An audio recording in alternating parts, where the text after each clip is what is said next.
Եվ ուզում եմ ես ձեզ ասեմ հետևյալը նաև հազար ներողություն եմ, 1000 անգամ ներողություն եմ խնդրում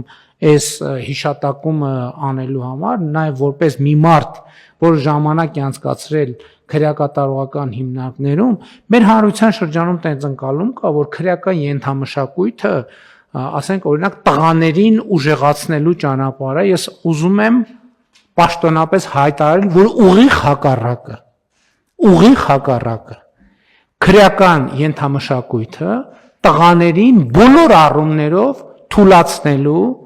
ինքնությունից զրկելու, ինքնուրույնությունից զրկելու,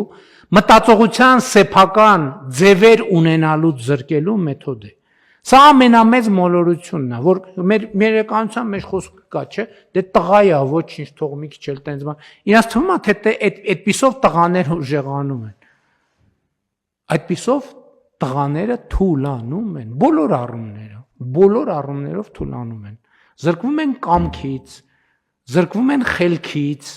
զրկվում են ինքնուրույն մտածելու և մտածողության սեփական բանաձևեր ունենալու բանից, հնարավոր, ինչքան մարդը քրեական ենթամշակույթի մոտ է, այնքան ավելի հեշտ կառավարելի է։